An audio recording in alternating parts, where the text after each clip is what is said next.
إن الحمد لله نحمده ونستعينه ونستغفره ونعوذ بالله من شرور أنفسنا ومن سيئات أعمالنا من يهده الله فلا مضل له ومن يضلله فلا هادي له وأشهد أن لا إله إلا الله وحده لا شريك له وأشهد أن محمدا عبده ورسوله يا أيها الذين آمنوا اتقوا الله حق تقاته ولا تموتن إلا وأنتم مسلمون يا أيها الناس اتقوا ربكم الذي خلقكم من نفس واحدة وخلق منها زوجها وبث منهما رجالا كثيرا ونساء واتقوا الله الذي تساءلون به والأرحام إن الله كان عليكم رقيبا يا أيها الذين آمنوا اتقوا الله وقولوا قولا سديدا يصلح لكم أعمالكم ويغفر لكم ذنوبكم ومن يطع الله ورسوله فقد فاز فوزا عظيما أما بعد فإن خير الحديث كتاب الله وخير الهدي هدي محمد صلى الله تعالى عليه وسلم وشر الأمور محدثاتها وكل محدثة بدعة وكل بدعة ضلالة وكل ضلالة في النار من يطع الله ورسوله فقد رشد واهتدى ومن يعص الله ورسوله فقد ضل وغوى اللهم صل على محمد وعلى آل محمد كما صليت على إبراهيم وعلى آل إبراهيم إنك حميد مجيد اللهم بارك على محمد وعلى آل محمد كما باركت على إبراهيم وعلى آل إبراهيم إنك حميد مجيد سبحانك لا علم لنا إلا ما علمتنا إنك أنت العليم الحكيم رب اشرح لي صدري ويسر لي أمري واحلل عقدة من لساني يفقه قولي أعوذ بالله من الشيطان الرجيم من همزه ونفخه ونفثه بسم الله الرحمن الرحيم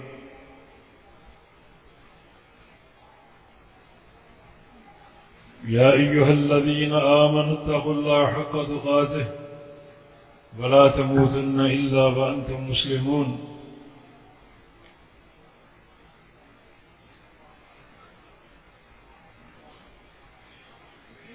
انسانی جسم کے جو اعضاء ہیں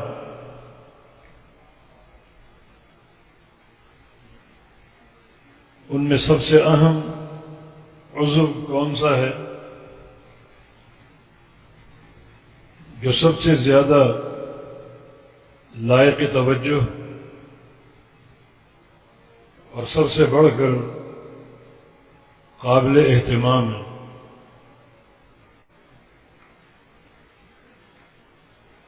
یہ وہی عضو ہے جس کو اللہ تعالی سب سے پہلے دیکھتا ہے۔ ان اللہ لا ينظر الى صوركم ولا الى اجسامكم ولا الى اموالكم ولكن ينظر الى قلوبكم واعمالكم۔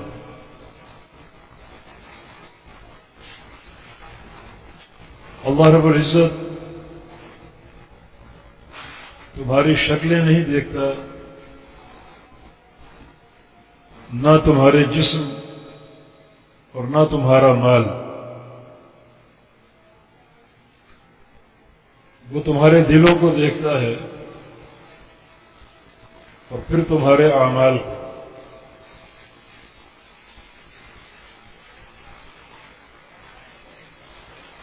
یہ وہی عضو ہے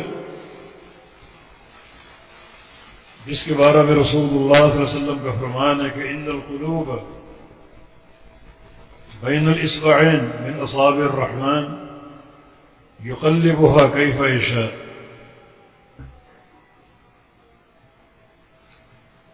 کہ تمام انسانوں کے دل اللہ رب العزت کی دو انگلیوں کے بیچ میں ہیں، اور اللہ تعالیٰ ان دلوں کو جس طرف چاہے پھیر دے اور جب چاہے پھیر دے.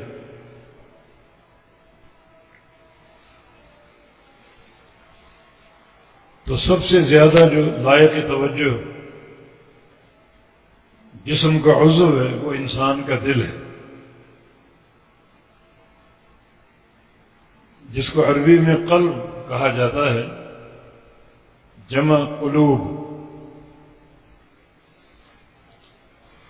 یہ تقلب سے ہے، اور تقلب کا معنی بدلنا، بدلتے رہنا، لوٹ پوٹ ہونا، الٹ پلٹ ہونا. تو دل کے اندر یہ خاصیت موجود ہے، یہ بدلتا رہتا ہے، لوٹ پوٹ ہوتا رہتا ہے، اور تغیرات کا شکار ہوتا رہتا ہے. تو جس کی طرف بہت زیادہ توجہ کی ضرورت ہے. ایسا نہ ہو کہ یہ تغیر منفی شکل اختیار کر لے اور یہ تغیر گمراہی کی طرف ہو جائے.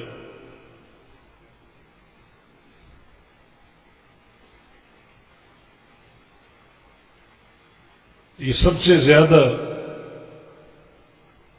لائق توجہ انسان کا عضو ہے.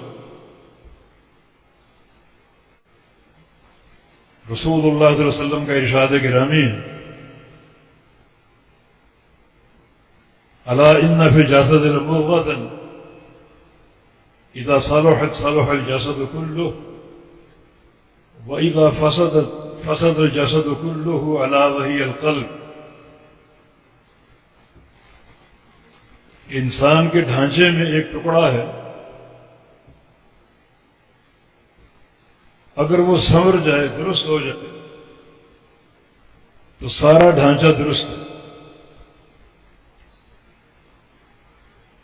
اور اگر وہ بگڑ جائے تو سارا ڈھانچہ بگاڑ کا اور فساد کا شکار ہو جاتا ہے.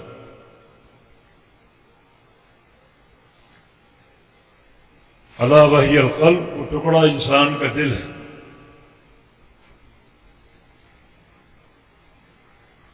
جس کو سارے اعضاء کا رئیس قرار دیا گیا ہے، اور رئیس ہی اپنی قوم اور قبیلے کو احکام جاری کرتا ہے. تو دل کی طرف سے ہی سارے اعضاء کو حکم جاری ہوتا ہے.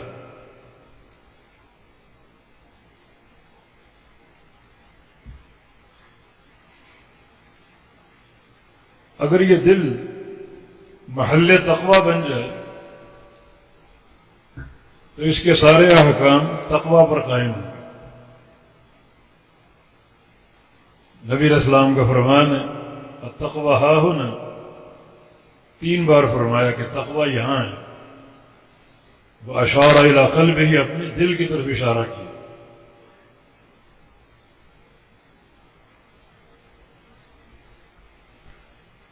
اور اگر اس دل میں فسق و فجور، معصیت اور گناہ کے جذبات اور احساسات پیدا ہو جائیں تو سارے اعضاء کو جو احکام جاری ہوں گے وہ گناہوں پر قائم ہوں.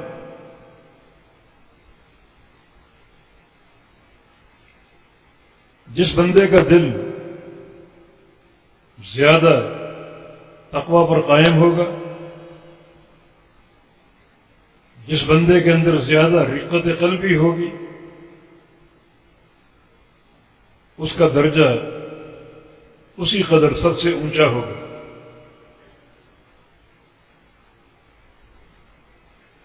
جیسے گروہ انبیاء کے بعد اس امت میں اور ساری امتوں میں سب سے افضل امتی ابو بکر صدیق رضی اللہ عنہ. یہ صدیق جو ان کا لقب ہے یہ مبالغے کا صیغہ ہے، بہت زیادہ تصدیق کرنے والا. اور یہ تصدیق کرنا یہ فعل قلب ہے، دل کا کام ہے، دل کا فعل ہے. اور نبی علیہ السلام کی حدیث بھی ہے ابو بکر صدیق کے بارے میں، ارحم امتی لامتی ابو بکر، میری امت میں جو ارحم انسان ہے وہ ابو بکر ہے. ارحم جس کے دل میں سب سے زیادہ نرمی ہے، رحمت ہے، رقت ہے. یہ بھی دل کے افعال ہیں. اس انتہائی تصدیق کی بنا پر اور انتہائی رقت قلبی کی بنا پر انہیں پوری امت پر فوقیت حاصل.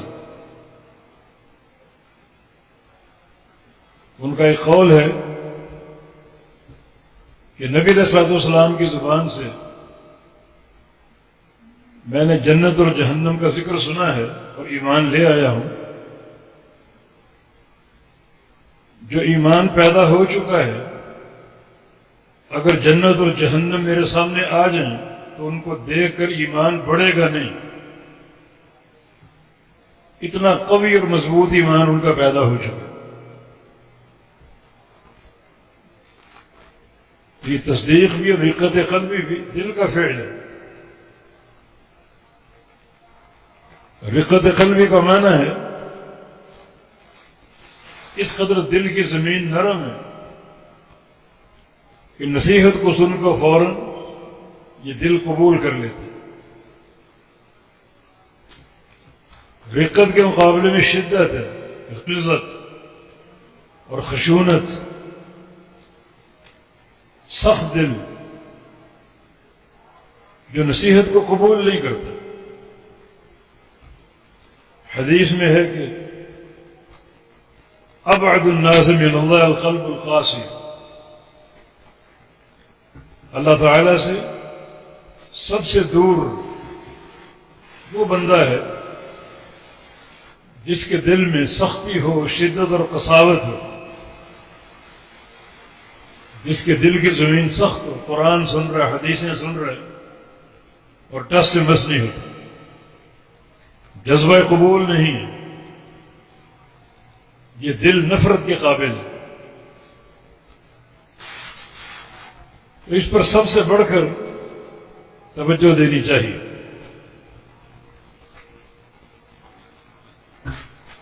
جب آخری نبی کی بعثت کا وقت آیا، مسند احمد میں ایک قول ہے عبداللہ بن مسعود رضی اللہ عنہ، ان اللہ نظر الى قلوب العباد فوجد قلب محمد من خیر قلوب العباد. اللہ رب العزت نے سارے بندوں کے دلوں کو دیکھا کہ نبی کس کو بناؤں، نبوت کا تاج کس کے سر پہ سجاؤں. سارے بندوں کے دلوں کو دیکھا. اس وقت ایک شخص تھا جس کا دل سب سے بہترین تھا، روشن تھا، مجلہ اور مصفہ تھا، رقیق تھا. تو شخصیت کو اللہ تعالی نے نبوت اور رسالت کے لیے چن لیا جس کا نام محمد ابن عبداللہ صلی اللہ علیہ وسلم. ثم نظر الى قلوب العباد، پھر اللہ رب العزت نے دوبارہ بندوں کے دلوں کو دیکھا. فوجد قلوب اصحابہ من خیر قلوب العباد، تو اللہ تعالیٰ نے کیا پایا؟ کچھ شخصیتیں ہیں جن کے دل سب سے بڑھ کر روشن ہیں، رقیق اور نرم ہیں، وہ شخصیتیں پھیلی ہوئی ہیں، کوئی مکہ میں ہے، کوئی مدینہ میں ہے، کوئی ہزاروں میل کے فاصلے پر سرزمین فارس میں ہے، کوئی رومی ہے، کوئی حبشی ہے۔ اللہ نے ان سارے منتشر اور پھیلے ہوئے لوگوں کو اپنے نبی کی صحبت کے لیے چن لیا اور ان کو نبی کے ارد گرد جمع کر دیا، اکٹھا کر دیا۔ معیار دل ہے، دل کا تقویٰ ہے، دل کی رقت ہے، معیار یہ نرم دلی ہے، ایک ایسا دل جو نصیحت کو سنتے ہی قبول کر لے، اور جو نصیحت کو سن کر مسترد کر دے یا اس کو ٹالنے کے بہانے ڈھونڈے یا حق میں تعویلیں کر کے روگردانی کا سبب پڑھائے، وہ ابعد الناس، اللہ تعالیٰ سے سب سے زیادہ دور وہ شخص ہے جس کے دل کا یہ عالم ہے۔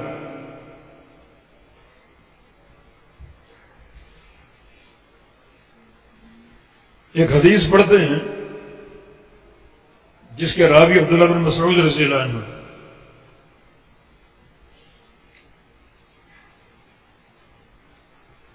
جس میں ذرے کے برابر خیر و شر جو ہے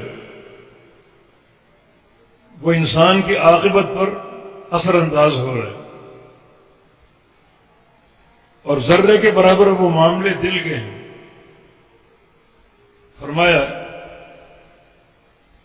لا يدخل النار رجل في قلبه مثقال ذرة من الإيمان،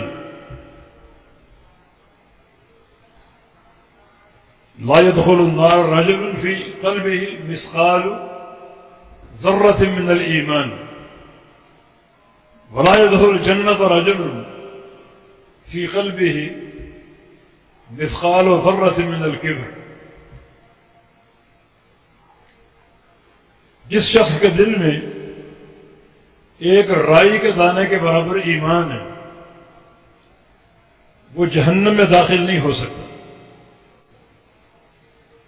اور جس شخص کے دل میں ایک رائی کے دانے کے برابر تکبر ہے وہ جنت میں داخل نہیں ہو سکتا۔ ایک رائی کے دانے کے برابر ایمان ہے وہ جہنم میں داخل نہیں ہو سکتا، اور اگر ایک رائی کے دانے کے برابر تکبر ہے وہ جنت میں داخل نہیں ہو سکتا۔ یہ ایمان اور تکبر دونوں دل کے فعل ہیں، اور ذرے کے برابر وزن پر جنت اور جہنم کے فیصلے ہو رہے ہیں۔ ذرے کی تعریف یہ ہے اتنی چھوٹی شے جسے کوئی شے تول نہ سکے، یہ سورج کی کرنوں میں متحرک چھوٹے چھوٹے ذرے ہوتے ہیں، وہ ذرہ کہلاتا ہے، اور اس کا وزن ممکن نہیں ہے۔ اتنی مقدار کا ایمان انسان کو جنت میں پہنچاتا ہے، اور اتنی ہی مقدار کا تکبر انسان کو جہنم میں پہنچا دیتا ہے۔ یہ دونوں افعال قلب ہیں، یہ دونوں دل کے عمل ہیں، اور کس قدر اس چھوٹے سے عمل پر خیر و شر کا انحصار ہے، جنتی یا جہنمی ہونے کا فیصلہ ہے۔ ذرے کے برابر ایمان، اس کی مزید تفصیل ایک اور حدیث صحیح بخاری کی، اللہ تعالیٰ قیامت کے دن فرمائے گا اخرجوا من النار من قال لا الہ الا اللہ وفی قلبہ وزن شعیرۃ من الایمان واخرجوا من النار من قال لا الہ الا اللہ وفی قلبہ وزن برۃ من الایمان واخرجوا من النار من قال لا الہ الا اللہ وفی قلبہ وزن ذرۃ من الایمان. جہنم سے نکال دو ان بندوں کو جنہوں نے لا الہ الا اللہ کہا اور ان کے دل میں ایک جو کے دانے کے برابر ایمان ہے. اللہ تعالیٰ کا یہ آرڈر نبی علیہ السلام کی شفاعت کے بعد ہوگا. اللہ تعالیٰ چاہے گا کہ میرے سامنے گر گڑایا جائے, مجھ سے التجائیں کی جائیں,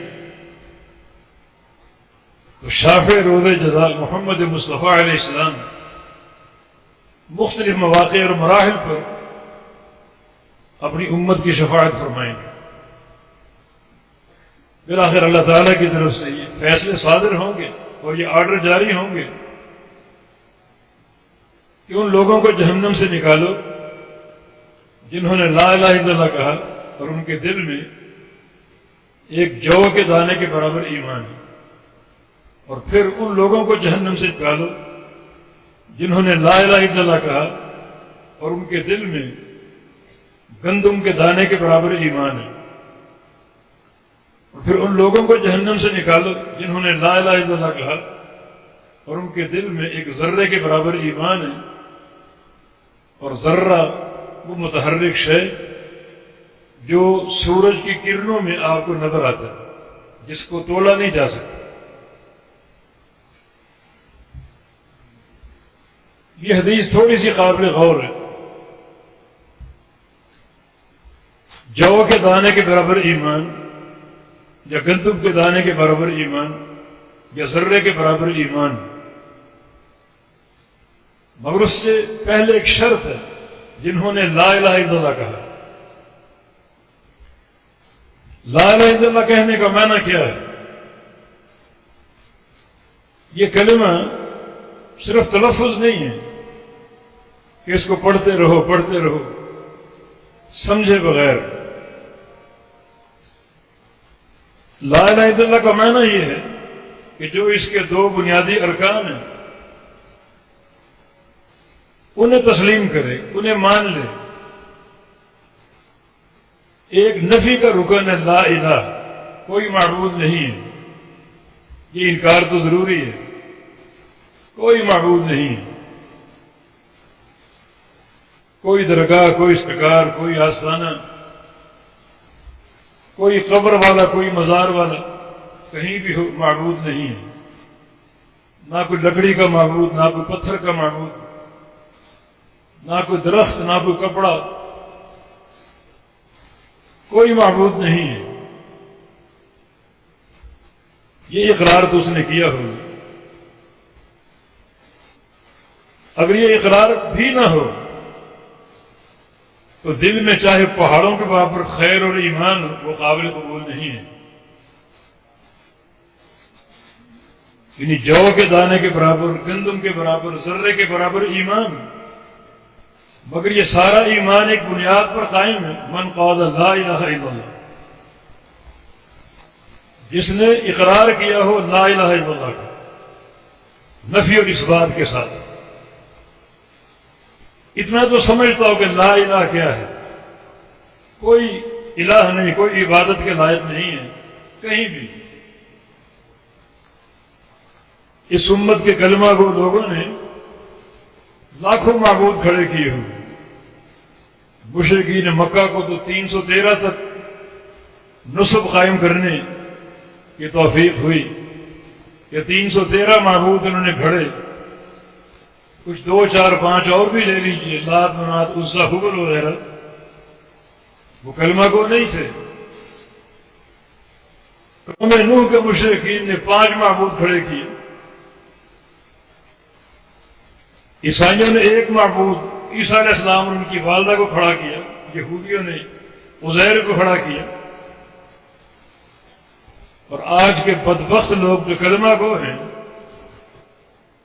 انہوں نے لاکھوں معبود کھڑے کیے ہوئے، ہر علاقے میں، ہر قریہ اور ہر گوشے میں طواغیت موجود، ان کا انکار ضروری ہے۔ اس کے بعد اگر ایک رائی کے دانے کے برابر ایمان ہوگا اس کا نفع ہوگا، لا الہ الا اللہ اس کا اقرار کیا ہو، نفی اور اس بات کے معنی کو سمجھتے ہوئے کہ کوئی معبود نہیں ہے، اور الا اللہ رکن اس بات ہے، صرف ایک اللہ معبود حق ہے، باقی سارے معبود جو موجود ہیں سارے کے سارے باطل جھوٹے۔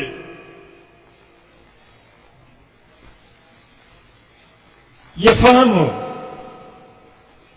یہ حدیث کا پورا مفہوم، رائی کے دانے کے برابر ایمان ہو دل میں، مگر اس ایمان کی بنیاد لا الہ الا اللہ ہو، نفی اور اثبات کے ساتھ، ہر غیر اللہ کا انکار ہو، اور ایک اللہ کے الہ اور معبود ہونے کا اقرار ہو۔ اس کے بعد جو دل کی کیفیت ہے، اگر ایمان ایک رتی کے برابر ہے، رائی کے دانے کے برابر ہے، وہ قابل قبول ہے، کیونکہ اساس درست ہے، بنیاد صحیح ہے، قابل قبول ہے۔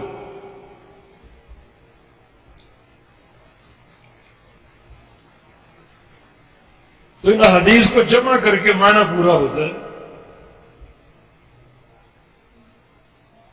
کہ دل میں ایمان جو کے یا ذرے کے یا گندم کے دانے کے برابر، بنیاد لا الہ الا اللہ، اس کلمے کا فہم ہو، نفی کا فہم ہو، اس بات کا فہم ہو۔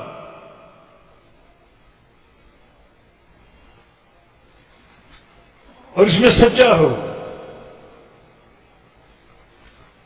اس فہم کو دل و جان سے قبول کرنے والا ہو، تب یہ ذرے کے برابر ایمان انسان کو نفع دے گا، اور ایسا انسان جہنم میں داخل نہیں ہوگا۔ کیسا داخل ہونا؟ جیسا کفار داخل ہوں گے، یعنی ہمیشہ ہمیشہ کے لیے۔ اگر کوئی گناہ ہے اور معصیتیں ہیں ان کی سزا مل سکتی ہے، مگر یہ دائمی جہنمی نہیں ہے۔ یہ حدیث کا معنی لا يدخل النار اے لا يدخل النار دخول الکفار، جیسے کفار داخل ہوں گے، ابو جہل داخل ہوگا، ابو لہب داخل ہوگا، وما هم بخارجین من النار، جن کو جہنم سے نکالا نہیں جائے گا، ہمیشہ ہمیشہ رہیں گے۔ یہ اگر داخل ہوا بھی تو اس کا داخلہ دائمی نہیں ہے، ابدی نہیں ہے، بلکہ جو دل میں ایمان ہے، چاہے وہ ایک رائی کے دانے کے برابر ہے، جس کی اساس لا الہ الا اللہ ہے، اس ایمان اور اقرار کی بنا پر وہ جہنم سے باہر آئے گا۔ جیسے یہ حدیث پر شاہد عدل، اخرجوا من النار، جہنم سے نکال دو ان بندوں کو جنہوں نے لا الہ الا اللہ کہا، اور خواہ ایمان ان کے دل میں ذرے کے برابر ہو، گندم کے دانے کے برابر ہو، جو کے برابر ہو، ان کو جہنم سے نکال دو۔ یہ توحید کی برکت۔ تو دیکھیے دل کا فعل ایک ذرے کے برابر ہے، اور انسان کو کہاں پہنچا رہا ہے؟ انسان کے جنتی ہونے کا اعلان کر رہا ہے۔ تو کتنا عظیم مرکز ہے جو ہر وقت لائق توجہ ہے۔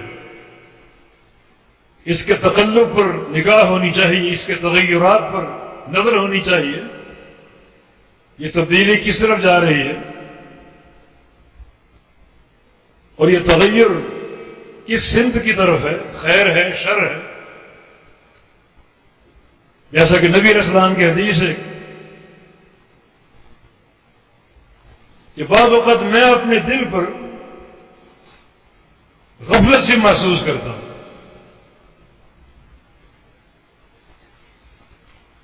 امام الانبیاء فرما رہے اپنے دل پر ایک غبار محسوس کرتا ہوں فإنی استغفر اللہ فی اليوم 100 مرہ، تو میں اکٹھا 100 دفعہ استغفار کرتا ہوں. دل پر توجہ ہے. کبھی تھوڑی سی غفلت محسوس کی تو استغفار شروع کر دی. یہ بھی حکمت الہیہ ہے. اذا اذنب ابن آدم نکت فی قلبہ نکتۃ سوداء فإن تاب واستغفر ثقل قلبہ. جب انسان کوئی گناہ کرتا ہے تو اس کے دل میں ایک سیاہ نشان لگا دیا جاتا ہے، اور اگر وہ توبہ اور استغفار کر لے تو اس کے دل کو پالش کر کے پہلے سے زیادہ چمکدار بنا دیا جاتا ہے، اور دل میں ایک چمک دمک بڑھ چڑھ کر پیدا ہوتی ہے جو اللہ تعالیٰ کی محبت کی نشاندہی کرتی ہے. بندے گناہ کریں، توبہ کریں، اللہ افرح بتوبۃ عبدہ. اللہ تعالیٰ کو سب سے بڑھ کر خوشی کب حاصل ہوتی ہے؟ جب اس کے بندے گناہ کر کے توبہ کریں تو اس دل کو اور سیقل کر دیا جاتا ہے اور اس کو مصفہ اور مجلہ بنا دیا جاتا ہے اور اس کی چمک دمک میں اضافہ ہو جاتا ہے. اللہ تعالیٰ کے دین میں بڑی حکمتیں ہیں. ہر شے حکمت کے ساتھ ہے.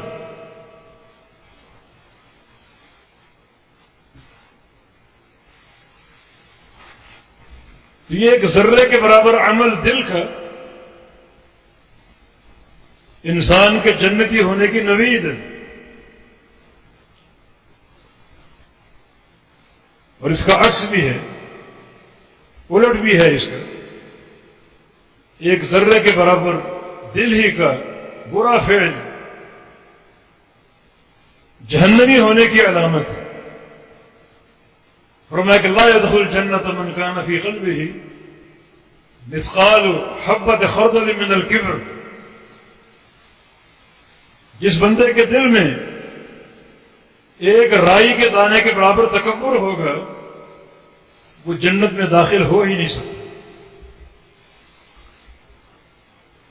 اور ایک حدیث میں لا یجد ریحها وان ریحها لتوجد من مسیرۃ 70 سنہ. جنت کا داخلہ تو دور کی بات ہے، وہ جنت کی خوشبو نہیں پا سکے گا، جبکہ جنت کی خوشبو 70 سال کی دوری سے محسوس ہوگی.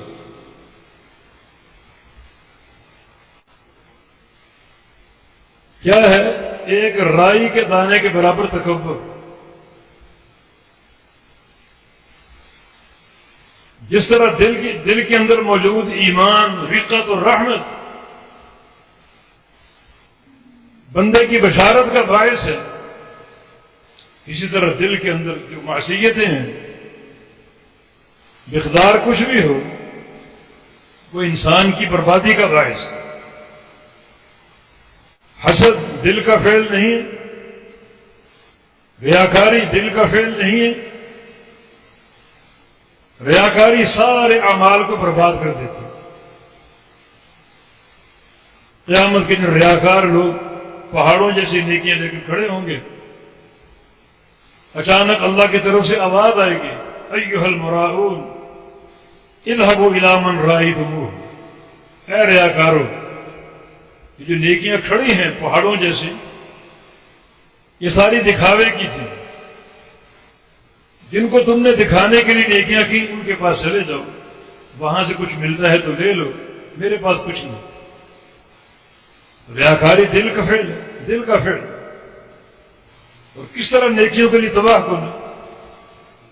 حسد دل میں پیدا ہوتا ہے، اور حاسد انسان دولت ایمان سے محروم ہو سکتا ہے. حسد کیوں پیدا ہوتا ہے؟ کسی کی نعمت دیکھ کر، اچھی صحت ہے، اچھی گاڑی ہے، مال ہے، کوئی فیکٹری ہے، کوئی بنگلہ ہے، آپ وہ چیزیں دیکھ کر حسد کا شکار ہو. یہ نہیں سوچا کہ یہ بنگلہ اور یہ گاڑی اور یہ صحت اس بندے کو دینے والا کون ہے. یہ تو اللہ کے فیصلے پر کڑنا اور جلنا، یہ تو اللہ کے فیصلے سے بغاوت ہے. دینے والا اللہ ہے اور آپ حسد کر رہے. پھر یہ سارا امر مقدر ہے، تقدیر میں لکھا ہوا. آپ تقدیر کا انکار کر رہے. اگر تقدیر پر مضبوط اور قوی ایمان ہو تو انسان کے اندر حسد کی کیفیت پیدا ہو ہی نہیں سکتی. اللہ نے دیا، اللہ نے لکھا، وہ اس کو حاصل ہو کر رہے گا. میرے لیے نہیں لکھا، مجھے نہیں ملے گا، لکھا ہے تو مل جائے گا.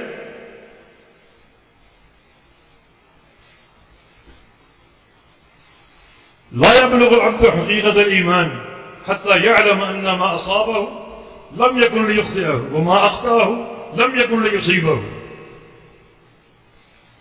اس وقت تک بندہ حقیقت ایمان پا ہی نہیں سکتا جب تک اس کے عقیدے کا عالم یہ نہ ہو کہ جو چیز مل گئی اس کا نہ ملنا ممکن نہیں تھا اور جو چیز نہیں ملی اس کا ملنا ممکن نہیں تھا. میرے رب کی تقدیر کے فیصلے ہیں. جناب عبداللہ بن عمر رضی اللہ عنہ کا قول ہے، لو انفق احدكم مثل احد ذهبا ما قبله الله منكم حتى تؤمن بالقدر. اگر ایک بندے کو احد پہاڑ کے برابر سونا مل جائے اور سارا خرچ کر دے، اللہ تعالیٰ قبول نہیں کرے گا جب تک تقدیر پر ایمان صحیح نہ ہو. یہ حسد جو ہے یہ تقدیر پر ایمان میں ایک دراڑ ہے، تقدیر پر ایمان کے منافی ہے. اللہ کے فیصلوں پر جلنا، امر مقدر پر کڑنا، یہ دل کا فعل اور کتنی اس کے اندر خطورت ہے، کس قدر یہ نیکیوں کا ضیاع ہے اور بندے کی بربادی کا پیغامبر ہے. تو فرمایا کہ یہ کیفیت تکبر کی ایک رائی کے دانے کے برابر ہو، جنت کا داخلہ نہیں ملے گا. اس حدیث کو سن کر صحابہ بہت ہی پریشان ہوئے. نبی علیہ السلام سے عرض کیا، البر یحب ان یکون ثوبه حسنا ونعله حسنة. ہر شخص کی یہ خواہش ہوتی ہے کہ اس کے کپڑے اچھے ہوں، جوتے اچھے ہوں. اچھے کپڑے پہنے گا، اچھے جوتے پہنے گا تو دل میں کچھ بڑائی کا احساس تو پیدا ہوتا ہی. اور آپ نے فرما دیا کہ بڑائی کا یہ احساس اگر رائی کے دانے کے برابر ہے، ذرے کے برابر ہے، تو جنت کا داخلہ نہیں ملے گا.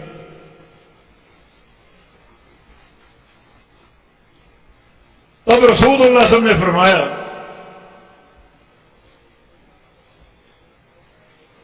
یہ تکبر نہیں ہے، یہ جمال ہے، خوبصورتی ہے. ان اللہ جمیل یحب الجمال. اللہ خود جمیل ہے، خوبصورت ہے اور وہ بندے کے اندر خوبصورتی کو پسند کرتا ہے. اچھے کپڑے پہن رہے، اچھے جوتے پہن رہے، اچھی گاڑی، اچھا گھر ہے، وہ اللہ کا دیا ہوا ہے. وہ اما بنعمت ربک فحدث. رب تعالیٰ کو نعمت دے تو اللہ چاہتا ہے کہ اس نعمت کے آثار بندے پر نمایاں ہوں. یہ نہیں کہ بینک میں لاکھوں کروڑ روپے پڑے ہوئے اور چولا پھٹا ہوا، جوتے ٹوٹے ہوئے، پھٹے ہوئے، خرچ کرنے میں بخیل ہے. بخل سب سے بڑی بیماری ہے. اس کا تعلق بھی دل سے ہے. تو اللہ تعالیٰ اگر نعمت دیتا ہے تو اس نعمت کے آثار بندے پر دکھائی دینے چاہیے.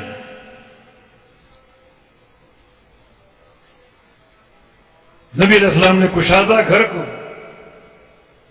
دنیا کی بڑی قیمتی نعمت قرار دی ہے. چیزوں کو کشادہ گھر ہو، اچھی سواری، اس وقت اونٹ تھے، گھوڑے تھے، آج گاڑیاں ہیں، اچھے ماڈل کی گاڑی ہو،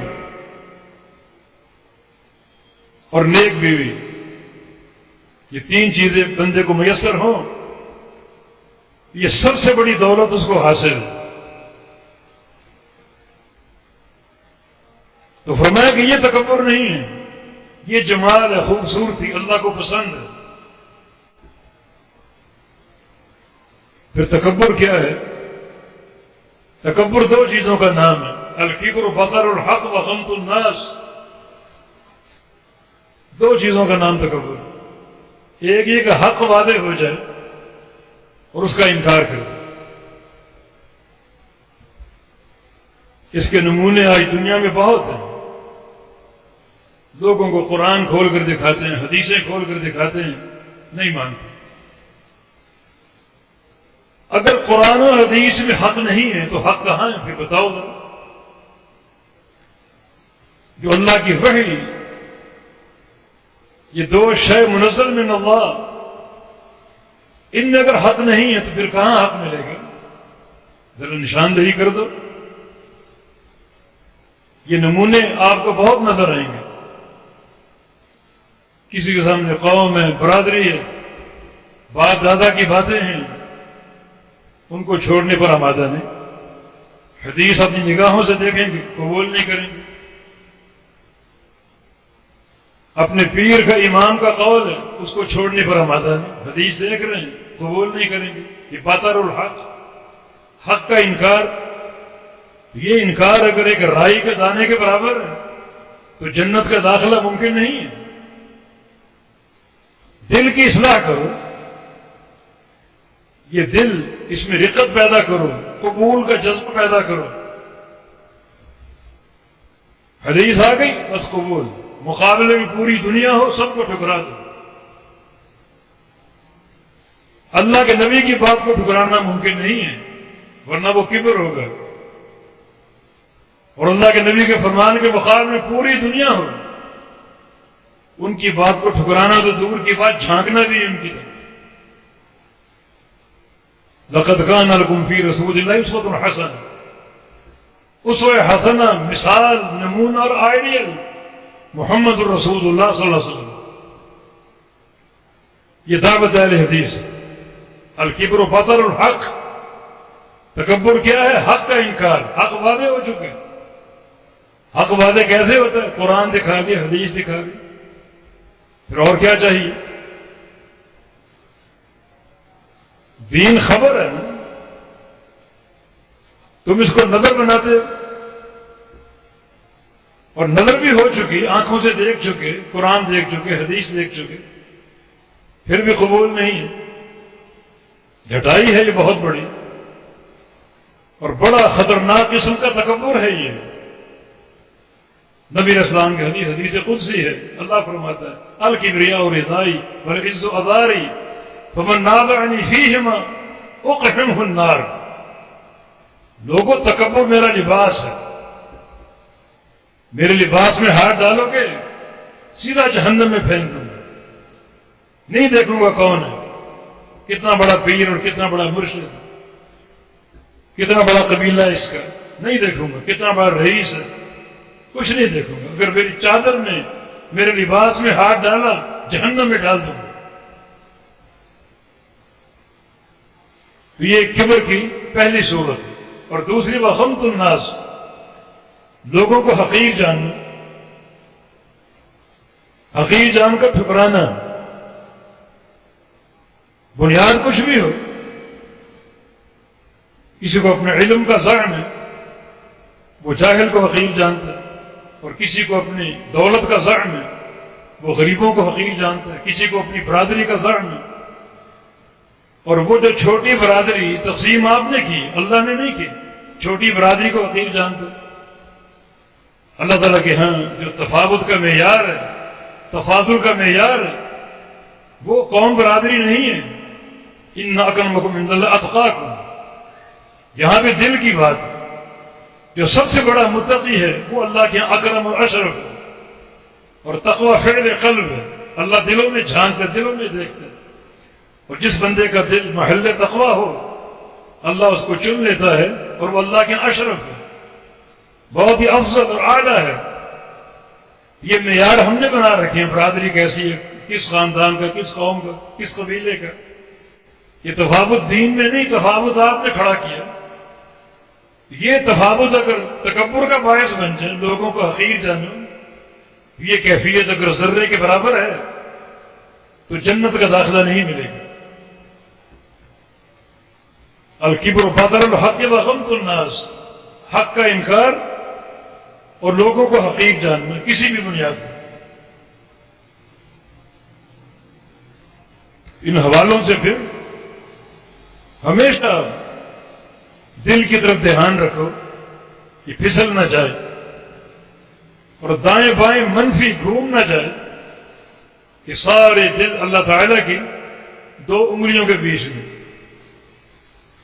شیخ الاسلام ابن تیمیہ رحمہ اللہ فرماتے ہیں جب بھی نماز پڑھو سورہ فاتحہ تو پڑھنی ضروری ہے، اس کے بغیر نماز ہوتی ہی نہیں، فرض ہو، نفل ہو، امام ہو، مقتدی ہو، جنازے کی نماز ہو، عیدین کی نماز، استسقاء کی نماز ہو، وطر ہو، اس کے بغیر نماز ہوتی ہی نہیں۔